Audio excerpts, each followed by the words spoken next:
Hello friends, good morning everyone. Welcome to SF education.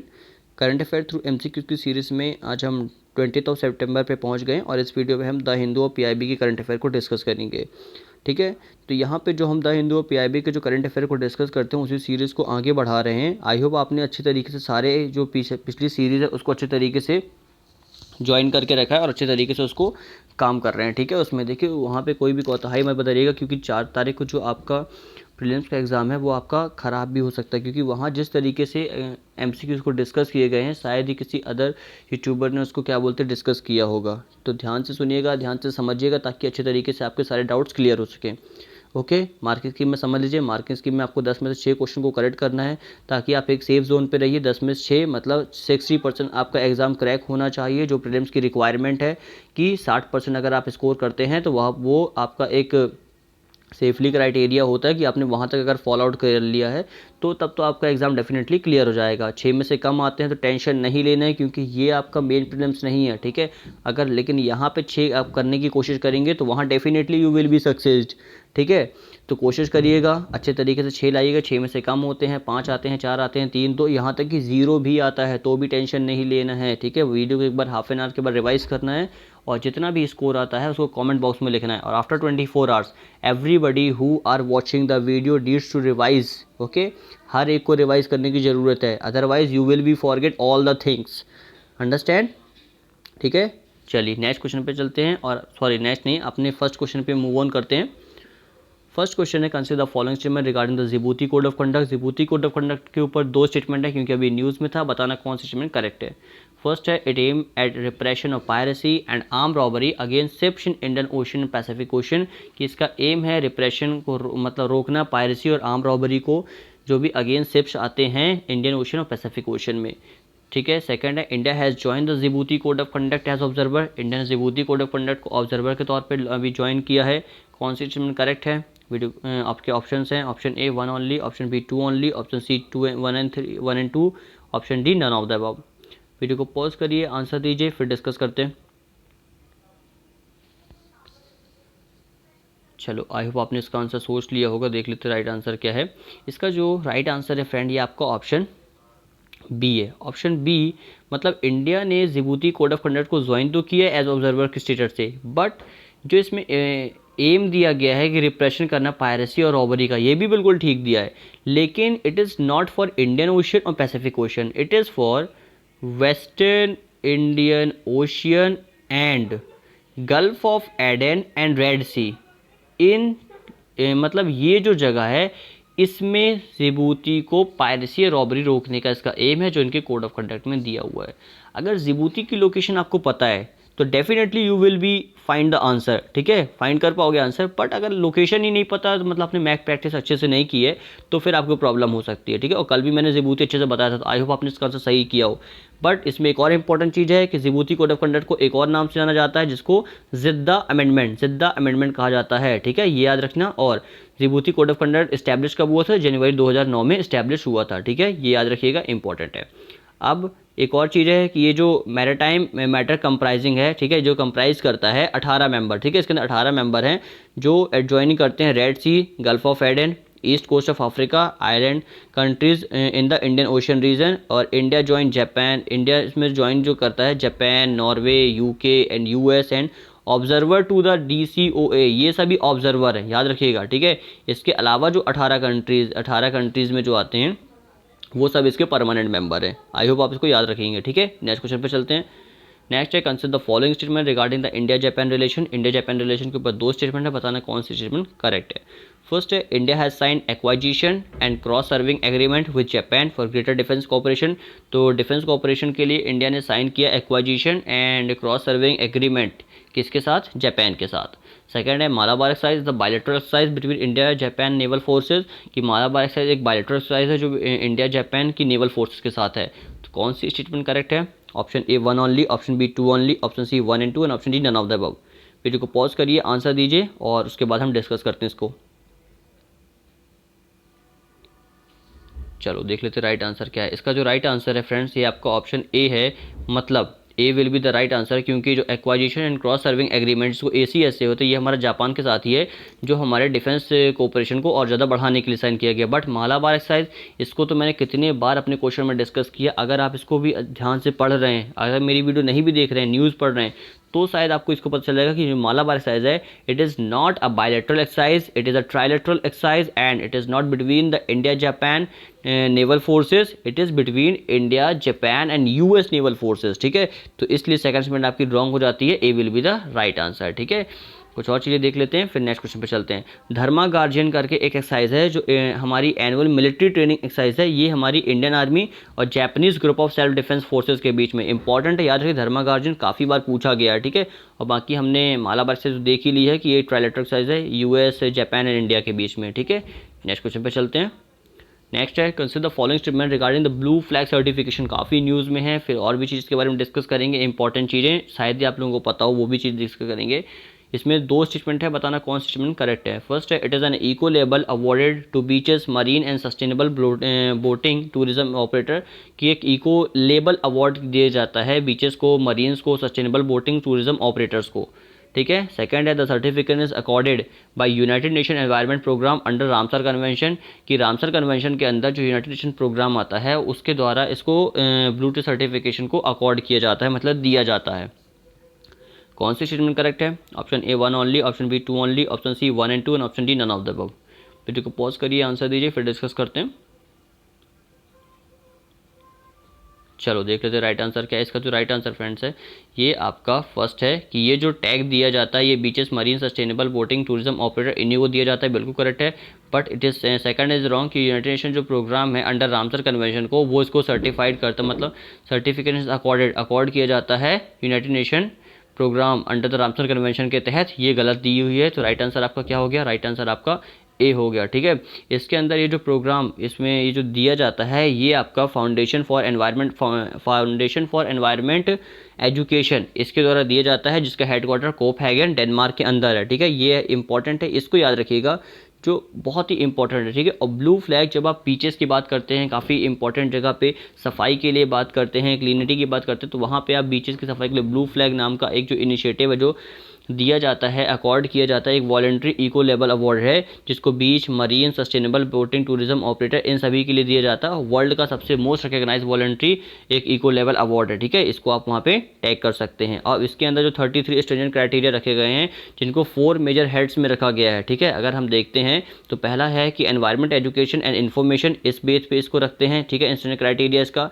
Bathing water quality, कि नहाने के लिए जो वाटर क्वालिटी होती है वो कैसी होती है। Environment management and conservation and safety and services in the beaches. ठीक है, एनवायरमेंट मैनेजमेंट कैसा होना चाहिए, ठीक है, उसके ऊपर वर्क करता। और जो conservation and safety and services, ठीक है, कंजर्वेशन करना और जो सेफ्टी करना, सर्विसेज अच्छी देना बीचेस को, इन 4 क्राइटेरिया के ऊपर ये कंप्लीट जो प्रोग्राम है ये वर्क करता है। अब एक इंपॉर्टेंट चीज़ मैं आपको बताता हूँ कि जो ब्लू फ्लैग सर्टिफिकेट है, इसको ओरिजिनली सिंबल जो है, ये एनवायरमेंट अवेयरनेस के लिए इसको लाया गया था, जिसके अंदर जो फ्रेंच स्कूल चिल्ड्रन थे, इनको इनवाइट किया गया था कि कुछ इनको बताने के लिए कि इस तरीके से हम कुछ वर्क करने वाले हैं। बट जो इम्पोर्टेंट मैसेज वहाँ से ये मिला कि उन चिल्ड्रंस ने एक इम्पॉर्टेंट मतलब उनको ये लिखने के लिए बोला गया कि राइट अ मैसेज, एक मैसेज लिखिए आप, कि एक मैसेज लिखिए और उस प्लास्टिक की बोतल के अंदर आप रख दीजिए, और उसमें अपना नाम और अपने आसपास का जो नियरेस्ट बीच है उसको आप उसमें रख दीजिए, और फिर उस बॉटल्स को जो फ्रेंच मिलिट्री है वो कलेक्टेड करेगी और फ्लोन आउट कर देगी, मतलब बहा देगी सी के अंदर, वेयर दे वेयर ड्रॉप, जहाँ से उनको मतलब ड्रॉप किया गया था। ठीक है, जहाँ से उनको लाया गया था। फिर ये जो आइडिया था, ये आइडिया इस तरीके से काम किया कि जो मैसेज है, ठीक है, मैसेजेस वो ड्रिफ्ट बैक, ये जो मैसेज है ये अपने आप बैक आएंगे वापस, कहाँ पे? शोर पे, जो किनारे होते हैं समुद्र के, वहाँ पे जहाँ दे वुड लैंड, जहाँ पे हमने उसको लैंड किया था, वहीं पे ये वापस आएंगे समुद्र से पूरा होते हुए, एट डिफरेंट पॉइंट, अलग अलग पॉइंट पे, along the coast of where they originated, जहाँ जहाँ से वो ओरिजिनेट हुए थे वहीं वहीं ये पहुँच जाएंगे। एंड देयर बाय, ठीक है, जिसके चलते ये जो हाईलाइट की गई ये जो प्रॉब्लम ऑफ डंपिंग, ठीक है, कि डंपिंग की जो प्रॉब्लम है, इनको डंप करना पड़ता है, लिटर काफ़ी कम हो जाएगी into the world ocean, world के ओशन में, and the impact that this has not just locally, इसका इम्पैक्ट फ्रेंड्स नॉट लोकली रहा but the community miles away too, एक बहुत दूर दूर तक ये फैल गया। और अनफॉर्चुनेटली जो स्कूल चिल्ड्रन थे, very few of bottles were ever seen again, उन्होंने बहुत ही कम बॉटल्स देखी जितनी बॉटल उन्होंने वहाँ पे डंप की थी। But in a roundabout way this initiative led to the formation of Blue Flag, और फिर इस पूरे इनिशिएटिव का नाम ब्लू फ्लैग रख दिया गया कि ये फ्लैग की तरह वर्क करता है कि जहाँ पे लहर चलेंगी उसी जगह पे ये जो डंपिंग है ये उस जगह पे हो जाएगी, जिससे ना हमको ज़्यादा डंपिंग की प्रोसेस करना पड़ेगा, ना ही बहुत ज़्यादा रिसाइकलिंग कर पाएंगे हम किसका, जो प्लास्टिक है। मतलब अगर जो रिसाइकलिंग कर भी लेते हैं फिर बाद में तो प्लास्टिक को आप एक प्रकार से एक हद के बाद आप उसको यूज़ नहीं कर सकते, उसको डंप ही करना पड़ेगा। तो इसलिए क्या किया जाएगा, इस ब्लू फ्लैग इनिशिएटिव को इस जो चिल्ड्रन ने जो अपना एक मैसेज दिया कि इस तरीके से आप वर्क करिए, वहाँ पे यूज़ किया जाएगा। ठीक है, सो इसलिए थैंक्स किया जाता है इस इनिशिएटिव के लिए किड्स को, क्योंकि किड्स का ही एक इनिशिएटिव था जिसके जरिए ब्लू फ्लैग इनिशिएटिव को लॉन्च किया गया था। आई होप आपको समझ में आ गया होगा। नेक्स्ट क्वेश्चन पे चलते हैं। नेक्स्ट है consider the following statement regarding the pulmonary oedema. Pulmonary oedema क्या है, इसके ऊपर दो स्टेटमेंट है, बताना कौन सी स्टेटमेंट करेक्ट है।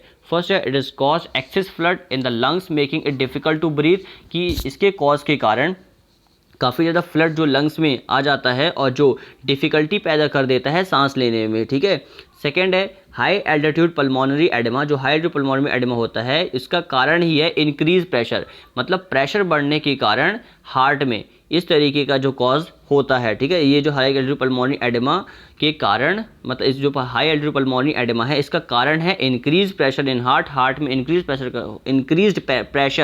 प्रेशर हार्ट के अंदर और ज़्यादा बढ़ने के कारण इस तरीके की जो बीमारी है ये होती है। तो कौन सी स्टेटमेंट करेक्ट है, option A 1 only, option B 2 only, option C 1 and 2 और option D none of the above. Video को पॉज करिए, आंसर दीजिए, फिर डिस्कस करते हैं। चलो आई होप आपने इसका सोच लिया होगा। देख लीजिए राइट आंसर क्या है। देखिए फ्रेंड, सबसे पहले it is cause by access flood, बिल्कुल सही दिया गया है। फ्लड जो होता है, जो द्रव होता है हमारी बॉडी का, वो काफ़ी ज़्यादा एक जगह लंग्स में इकट्ठा हो जाने के कारण क्या होता है, डिफ़िकल्टी होती है ब्रीथ में। तो इसका जो कॉज दिया है, जिसका कारण दिया हुआ है कि excess fluid in the lungs, जो हमारे लंग्स हैं, जो फेफड़े, उसमें काफ़ी ज़्यादा फ्लड भर जाता है, जिसके कारण क्या होता है, डिफ़िकल्टी होती है ब्रीथ लेने में। फिर क्या ये हाई एल्टीट्यूड जो पल्मोनरी एडेमा है इसका कारण इंक्रीज प्रेशर है, देखिए ये गलत दिया हुआ है। ठीक है, high altitude pulmonary oedema is not the cause of increase pressure in heart. ठीक है, तो हार्ट में प्रेशर बढ़ने का कारण नहीं है ये, तो सेकंड स्टेटमेंट आपकी रॉन्ग हो जाती है। A will be the right answer. ठीक है, क्योंकि जो आपका HAPF है, जिसको हाई एल्टीट्यूड पल्मोनरी एडेमा कहते हैं, ये कोई कॉज नहीं हाई प्रेशर का। ठीक है, इन योर हार्ट, हमारे हार्ट में, इसको हम जो कहते हैं इस हाई प्रेशर को, इसको कहा जाता है नॉन कार्डियोजेनिक पल्मोनरी एडेमा। ठीक है, पल्मोनरी एडेमा बस नहीं कहते हैं कि केवल हार्ट में प्रेशर बढ़ने के कारण जो इफेक्ट जनरेट होता है उसको पल्मोनरी एडेमा नहीं कहते हैं, उसको नॉन कार्डियोजेनिक पल्मोनरी एडेमा कहते हैं। अब ये न्यूज़ में इसलिए था क्योंकि रिसेंटली अभी हमारे जो सोल्जर्स हैं उनको डिप्लॉय किया गया है पेंगोंग त्सो में। रिसेंटली तो नहीं बोलूँगा, लेकिन काफ़ी समय हो गया, 1-1.5 महीने से ज़्यादा हो गया। ठीक है, उसको जो पेंगोंग त्सो लेक में, वहाँ पे पेंगोंग त्सो लेक और जो उसकी जो हाइट्स है, और भी जो इंपॉर्टेंट हाइट्स है, वहाँ पे रखा गया है। और वहाँ पे जो प्रेशर होता है वो काफ़ी कम होता है, जिसके कारण क्या होती है, जो प्रॉब्लम्स होती हैं इस तरीके की मतलब इंक्रीज हो सकती हैं, जिसमें पल्मोनरी एडेमा आ सकता है। ठीक है, और उनकी जो क्या होती है, जान भी जा सकती है। तो कहा जाता है कि ये एक लाइफ थ्रेटनिंग फॉर्म होता है नॉन कार्डियोजेनिक पल्मोनरी एडेमा का। ठीक है, जिसके कारण क्या होती है, प्रॉब्लम होती है, और इसी कारण जो हेल्दी पीपल होते हैं एट हाई एल्टीट्यूड्स में, उनकी जान भी जा सकती है। ठीक है, तो ये प्रॉब्लम है, इसीलिए इसको इफेक्ट को समझा गया है, हमने यहाँ पे डिस्कस किया पल्मोनरी एडेमा को। ठीक है, आई होप आपने अच्छी तरीके से इसको समझ लिया होगा। नेक्स्ट क्वेश्चन पर चलते हैं। नेक्स्ट है consider the following statement regarding the air transport bubble. Air transport bubble के ऊपर दो स्टेटमेंट है, बताना कौन सी स्टेटमेंट करेक्ट है। फर्स्ट है these are temporary arrangement between the two countries for restarting international flight service which are suspended due to कोविड-19 पेंडेमिक। ये एक टेम्पररी अरेंजमेंट है जो दो कंट्री के बीच रीस्टार्ट किया गया है एक इंटरनेशनल फ्लाइट सर्विसेज के लिए, जो सस्पेंड कर दिया गया था कोविड-19 पेंडेमिक के कारण। सेकेंड है India has not entered any air bubble agreement in view of rising spread of Covid, कि इंडिया ने अभी तक किसी भी इस तरीके के एयर बबल एग्रीमेंट पे साइन नहीं किया है, उनको ज्वाइन नहीं किया गया है जो राइज हुए थे कोविड-19 के कारण। तो कौन सी स्टेटमेंट करेक्ट है, option A 1 only, option B 2 only, option C 1 and 2 and option D none of the above. Video को पॉज करिए, आंसर दीजिए, फिर डिस्कस करते हैं। चलो आई होप आपने इसका सोच लिया होगा। इसका जो राइट आंसर है आपका ऑप्शन ए है, A will B right answer, क्योंकि इस तरीके के एग्रीमेंट को इंडिया ने साइन कर चुका है, इसलिए सेकंड स्टेटमेंट आपकी रॉन्ग हो जाती है। ठीक है, ये एक टेम्पररी अरेंजमेंट है बिटवीन दो कंट्रीज़ के बीच में। ठीक है, जिसमें इंटरनेशनल फ्लाइट सर्विसेज रहेंगी, उनको जो सस्पेंड कर दिया गया था कोविड-19 के कारण, उनको वापस से रीस्टार्ट करने की बात की जा रही है और फिर इसको एक बार फिर से स्टार्ट किया जाएगा। ठीक है, स्टेटमेंट 2 जो दिया कि इंडिया हैज़ एंटर्ड, ठीक है, इंडिया ने इसमें एंटर्ड कर चुका है। ठीक है, एयर बबल एग्रीमेंट में, जिसके अंदर 10 कंट्रीज़ हैं, जो यूएसए है, कनाडा है, France, Germany, UK, Maldives, UAE, Qatar, Afghanistan, Bahrain. तो ये टिल 13/9/2020 तक अभी तक भी ये जो हमारा एग्रीमेंट है ये चल रहा है। तो आप देख सकते हो सेकंड स्टेटमेंट आपकी वो रॉन्ग दी हुई है। और they are reciprocal in nature, reciprocal है नेचर में। ठीक है, meaning airlines from both countries enjoying similar benefit, कि जो भी बेनिफिट सिंगल एयरलाइंस को मिलेगा वो उसके अपोजिट एयरलाइंस को भी दिया जाएगा, इसलिए रेसिप्रोकल इसको रखा गया है। ठीक है, आई होप आपको समझ में आ गया होगा। नेक्स्ट क्वेश्चन पर चलते हैं। नेक्स्ट है consider the following statement regarding the वैश्विक भारतीय वैज्ञानिक समिट। तो वैश्विक भारतीय वैज्ञानिक समिट के ऊपर 2 स्टेटमेंट है, बताना कौन सी स्टेटमेंट करेक्ट है। फर्स्ट है it is being organised by ministry of external affair, इसको मिनिस्ट्री ऑफ एक्सटर्नल अफेयर के द्वारा स्टार्ट किया गया है। सेकंड है the summit is to involve Indian diaspora working across the world to enhance the knowledge base of Indian research and academic institution, कि इस जो समिट को है इसमें इन्वॉल्व किया जाएगा इंडियन डायस्पोरा, मतलब इंडिया की और भी इंपॉर्टेंट फैकल्टीज़ को इसमें रखा जाएगा, जिसके अंदर वर्किंग देखी जाएगी पूरे वर्ल्ड में और इन्हेंस की जाएगी knowledge base of Indian research and academic institutions को। तो इन सभी चीज़ों को यहाँ पे जोड़ दिया जाएगा और अच्छे से वर्क कराया जाएगा। तो कौन सी स्टेटमेंट करेक्ट है? Option A 1 only, option B 2 only, option C 1 and 2 and option D none of the above. Video को पॉज करिए, आंसर दीजिए, फिर डिस्कस करते हैं इसके बारे में। देखिए देख लेते राइट आंसर क्या। देखिए अगर आप सेकंड स्टेटमेंट को ध्यान से पढ़ते हैं वो तो बिल्कुल करेक्ट है, क्योंकि एक नॉर्मल सी स्टेटमेंट दी है, लेकिन सेकंड स्टेटमेंट से ये बेसिक मिल जाता है कि अगर यहाँ पे रिसर्च और एकेडमिक इंस्टीट्यूशन की बात करें तो यहाँ पे एक्सटर्नल अफेयर मिनिस्ट्री तो नहीं आएगी। ठीक है, तो फर्स्ट स्टेटमेंट आपकी रॉन्ग हो गई। और यहाँ पे जो इसको ऑर्गेनाइज करने वाला जो मिनिस्ट्री तो नहीं है, जो डिपार्टमेंट है, ये डिपार्टमेंट ऑफ साइंस टेक और DRDO है। ये दोनों मिलकर क्या कर रहे हैं, इस इनिशिएटिव को और आगे बढ़ा रहे हैं, वैश्विक भारतीय वैज्ञानिक समिट को। ठीक है, इंपॉर्टेंट है, याद रखिएगा, इसमें साइंस एंड टेक्नोलॉजी और डिफेंस रिसर्च डेवलपमेंट ऑर्गेनाइजेशन ये मिलकर यहाँ पे वर्क करें। और ग्लोबल समिट जो NRI रिसर्च है, ठीक है, जिसको वैश्विक भारतीय वैज्ञानिक समिट कहा जाता है, ये कोलैबोरेटिव इनिशिएटिव है S&T एंड एकेडमिक ऑर्गेनाइजेशन का इंडिया के अंदर, जो इनेबल करेगा, ठीक है, deliberation on thought process practices and research development culture with a problem, ठीक है, with a problem solving approach for well defined approach. But जो द हिंदू है, इन्होंने बोला कि इसको ऑर्गेनाइज किया जा रहा है डिपार्टमेंट ऑफ साइंस और टेक और डिफेंस रिसर्च डेवलपमेंट ऑर्गेनाइजेशन के द्वारा। ठीक है, ये इंपॉर्टेंट याद रखें, क्योंकि इसके अंदर जो knowledge base of Indian research academic institution है, इनको और ज़्यादा क्या किया जाएगा, और ज़्यादा इसको बढ़ाया जाएगा। और इसके अंदर जो अटल इनोवेशन मिशन है, ठीक है, इस समिट के अंदर, उसके तहत इसके ऑब्जेक्टिव को फुलफिल किया जाएगा फ्रेंड्स। ठीक है, ये इंपॉर्टेंट है, याद रखिएगा। और सॉरी, मैंने आई थिंक गलत बता दिया एक जगह पे, जो global summit of NRI research है, ठीक है, जिसको वैश्विक भारतीय वैज्ञानिक समिट है, ये कोलैबोरेटिव इनिशिएटिव है S&T, ठीक है, साइंस एंड टेक का, and academic organisation of India, इन दोनों का है। लेकिन द हिंदू जो है उसने ये बोला कि इसको ऑर्गेनाइज डिपार्टमेंट ऑफ साइंस और टेक और डिफेंस रिसर्च डेवलपमेंट ऑर्गेनाइजेशन ने किया है। ये इन दोनों के भी डिफरेंस है, आई होप आप इसको याद रखेंगे। ठीक है, नेक्स्ट क्वेश्चन पर चलते हैं। नेक्स्ट है which of the following strategic agreement has India sign with the United State of America. तो इंडिया के USA के साथ कौन कौन से एग्रीमेंट है? फर्स्ट है logistic exchange memorandum agreement, second communication compatibility and security agreement, and third है इंडस्ट्रियल सिक्योरिटी एग्रीमेंट। तो कौन कौन से एग्रीमेंट इंडिया और USA के बीच में है? सो आपके ऑप्शन है, option A 1 and 2, option B 2 and 3, option C 1 and 3 and option D all of the above. Video को पॉज करिए, आंसर दीजिए, फिर डिस्कस करते हैं।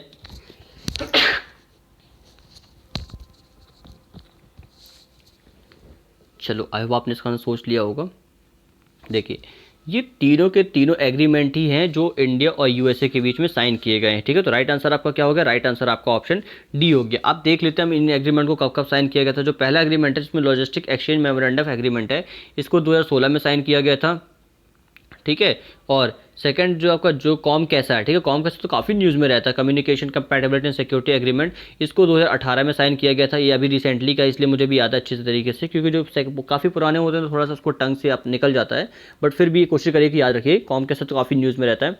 और इंडस्ट्रियल सिक्योरिटी एग्रीमेंट जिसको ISA कहा जाता है, इसको 2019 में साइन किया गया था, ठीक है, ये भी अभी न्यूज़ में था। And part of general security military information agreement, जो किसका पार्ट है, general security of military information agreement का पार्ट है। और आपका जो इंपॉर्टेंट दो है इनको भी याद रख सकते हैं कि जो आपका general security of military information agreement है, जिसको जुसोमिया कहते हैं, इसको इंफॉर्मेशन सेफ्टी के लिए साइन किया गया था 2002 में। और जो लास्ट वन है जो हमारा उनके साथ एक और एग्रीमेंट है कि basic exchange and cooperation agreement for Jio special cooperation, ठीक है, जियो स्पेशल कोऑपरेशन के लिए साइन किया गया था, ठीक है, ये भी इसके लिए काफ़ी इंपॉर्टेंट है, ये भी अभी रिसेंटली का भी साइन किया गया है। ओके, तो ये 5 एग्रीमेंट है, याद रख लीजिएगा। कुछ अगर इंटरनेशनल रिलेशन इंडिया और US के बीच में लिखने की आता है तो वहाँ पे इन एग्रीमेंट को आप लिख सकते हैं, ठीक है, आपको काफ़ी अच्छे नंबर मिल सकते हैं। नेक्स्ट क्वेश्चन है, consider the following statement with respect to FATF। FATF के ऊपर 3 स्टेटमेंट है, बताना कौन सी स्टेटमेंट करेक्ट है। फर्स्ट है, देखिए ध्यान से पढ़िएगा, करेक्ट नहीं पूछा गया है, ठीक है, ध्यान से पढ़िए, इनकरेक्ट पूछा गया है, ठीक है, इनकरेक्ट। तो India is a member of FATF, क्या इंडिया इसका मेंबर FATF का। सेकंड है, FATF is a part of United nation system, कि FATF का यूनाइटेड सिस्टम का पार्ट है। And first global report on illegal wild life trade was prepared by FATF, की पहली जो ग्लोबल रिपोर्ट थी वाइल्ड लाइफ ट्रेड की वो FATF की तरफ क्या की गई थी, प्रिपेयर की गई थी। तो कौन सी स्टेटमेंट करेक्ट है, option A 1 and 2, option B 2 and 3, option C 1 and 3 and option D none of the above. So video को पॉज करिए, आंसर दीजिए, फिर डिस्कस करते हैं। चलो, आई होप आपने इसका सोच लिया होगा। देखते हैं कि क्या इंडिया FATF का मेंबर है, बिल्कुल करेक्ट है। क्या FATF यूनाइटेड नेशन सिस्टम का पार्ट है, ये भी बिल्कुल करेक्ट है। और क्या जो पहली ग्लोबल रिपोर्ट थी इसको illegal wild life trade and prepared by FATF के द्वारा प्रिपेयर की गई थी, ये भी बिल्कुल करेक्ट है। तो तीनों स्टेटमेंट हमारी करेक्ट है, लेकिन हमसे पूछा क्या गया था, इनकरेक्ट। तो राइट आंसर क्या हो जाएगा, ऑप्शन D। ऑप्शन D मतलब जो आपका none of the above, none of the above कि इनमें से कोई भी स्टेटमेंट इनकरेक्ट नहीं है, ठीक है, ध्यान से पढ़िएगा, ध्यान से समझिएगा। चलिए और भी कुछ चीज़ देख लो कि FATF को जो इसको मतलब फाउंड किया गया था 1989 में किया गया था। और ये G7 कंट्रीज़ का एक पार्ट है जो कॉम्बैट करता है मनी लॉन्ड्रिंग को और टेररिस्ट फाइनेंसिंग को, ठीक है, याद रखिएगा। टेररिस्ट फाइनेंसिंग इसमें 2001 में जोड़ी गई थी USA अटैक के बाद, ठीक है, काफ़ी इंपॉर्टेंट है, याद रखिएगा। और इंडिया भी इसका एक पार्ट है, ठीक है। नेक्स्ट क्वेश्चन पे चलते हैं।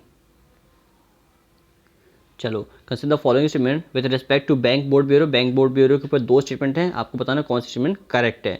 फर्स्ट है, BBB recommend appointment of director and non executive chairperson of BSB, कि BBB रिकमेंड करता है अपॉइंटमेंट करने के लिए डायरेक्टर और नॉन एग्जीक्यूटिव चेयरपर्सन के जो PSB के लिए होती है, ठीक है। सेकेंड है, the bureau was announce as part of the 7 point Indradhanush plan to revamp PSB, bureau ने अनाउंस किया गया था एक 7 पॉइंट इंद्रधनुष प्लान ताकि रिवैम्प किया जा सके, वापस से एक अच्छी ट्रैक पे लाया जा सके PSBs को। तो कौन सी स्टेटमेंट करेक्ट है, option A 1 only, option B 2 only, option C 1 and 2 and option D none of the above, sorry option D all of the above. Video को पॉज करिए, आंसर दीजिए, फिर डिस्कस करते हैं।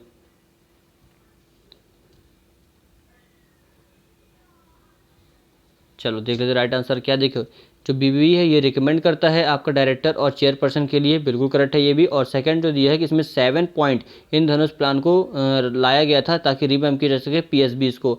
तो राइट आंसर आपका C हो गया, ठीक है। जिसने C और D दोनों लगाए, दोनों स्टेटमेंट आपकी करेक्ट है, ठीक है। आई होप आपने सही लगाया होगा। 2 स्टेटमेंट आपकी एक जैसी यहाँ पे धोखे से लिख गई, नीचे वाला जो D है इसमें नन ऑफ द अबव लिखना था, बट फिर भी मिस्टेक हो गई है, लेकिन जिसने भी C और D लगाए दोनों के दोनों आंसर आपके करेक्ट हैं, ठीक है।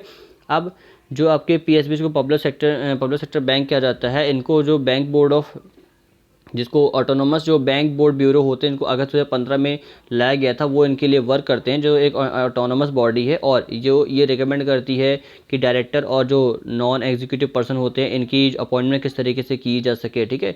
तो इन्हीं सब चीज़ों में वर्क करता है। और 7 पॉइंट इंधनुष प्लान इसने लाया था ताकि जो रिवैम्प किया जा सके आपकी पब्लिक सेक्टर बैंक्स को, ठीक है। जो कभी कभी क्या कहते हैं नॉन बैंकिंग फाइनेंशियल बैंक जो आपके कभी कभी ऐसे डूबने की कगार में रहते हैं ना, तो वहाँ पे ये क्या करते हैं, उनको हेल्प प्रोवाइड कराती है, ठीक है। नेक्स्ट क्वेश्चन, और आज के लास्ट क्वेश्चन पे चलते हैं। Consider the following statement regarding the respect of Diksha. Diksha portal के ऊपर 2 स्टेटमेंट बताएं कौन सा स्टेटमेंट करेक्ट है। फर्स्ट है, Diksha portal was launched by the ministry of science and technology, इसको मिनिस्ट्री ऑफ साइंस टेक्नोलॉजी को लाया गया है। Second, it provide digital platform for teachers to learn and train them self and connect with the teacher community, कि इसको ये provide करेगा digital platform teachers के लिए, ताकि लर्निंग एंड जो ट्रेनिंग है उनकी और जो कनेक्टिविटी है टीचर्स कम्युनिटी की वो अच्छे तरीके से इन्हेंस हो सके। तो कौन सी स्टेटमेंट करेक्ट है? Option A 1 only, option B 2 only, option C 1 and 2 and option D all of the above. So video को पॉज करिए, आंसर दीजिए, फिर डिस्कस करते हैं। चलो देख लेते राइट आंसर क्या है। देखिए इसमें जो मिनिस्ट्री ऑफ साइंस और टेक्नोलॉजी और सेकंड स्टेटमेंट दी, इनमें काफ़ी बड़ा डिफरेंस समझ में आ रहा है। देखिए ये जो दीक्षा पोर्टल है ये टीचर्स के लिए लाया गया है, लेकिन it is not bye the ministry of science, it is by the ministry of education, जिसको पहले हम ह्यूमन रिसोर्स डेवलपमेंट मिनिस्ट्री कहते थे। और ये इनिशिएटिव पहले का, इसलिए आपको जो आंसर मिलेगा वो ह्यूमन रिसोर्स डेवलपमेंट मिनिस्ट्री का ही मिलेगा, ठीक है। तो B will be the right answer, लेकिन इसको जो लाया गया है ministry of human resource development का लाया गया है, ना ही मिनिस्ट्री ऑफ जो आपकी साइंस एंड टेक्नोलॉजी है, ठीक है, इसके द्वारा नहीं लाया गया है। इंपॉर्टेंट याद रखिए, दीक्षा पोर्टल 2017 में लाया गया था ताकि इन्हेंस की जा सके टीचर्स की जो लर्निंग होती है, उनकी टीचर होती है और जो एक कनेक्टिविटी होती है जो टीचर्स कम्युनिटी के साथ उसको, ठीक है। और एनसीईआरटी जो टेक्स्ट बुक है उनको अच्छे तरीके से उनको एक्सेस प्रोवाइड किया जा सके, जिसमें फॉलोइंग रेगुलर स्कूल जो क्यूरिकुलम है उसको भी अच्छे तरीके से इन्हेंस कराया जा सके, ठीक है। तो इसलिए दीक्षा पोर्टल को लाया गया था, ठीक है। दीक्षा का मतलब ये होता है कि national teachers platform for India national council for teacher education, ठीक है, एनसीटी के नाम से भी इसको जाना जाता है। तो फ्रेंड्स ये थे आज के 10 important current affairs. I hope आपको पसंद आया होगा। जितने भी स्कोर आया हो कमेंट बॉक्स में जरूर लिख दीजिएगा, जीरो आया हो तो भी लिख दीजिएगा, और उसको एक बार फिर से रिवाइज करके हाफ एन आवर के बाद उसको एडिट करके लिखिएगा, मैं चेक करूँगा। एंड जिसको 6 में से ज़्यादा आए हों उन सभी को कॉन्ग्रेचुलेशन, और आप सभी को मेरी विशेष हैं आपके प्रीलिम्स के अच्छी तरीके से आपका एग्ज़ाम क्रैक हो जाए, ठीक है। And you all will get a very good service, okay. So thank you for watching, have a good day.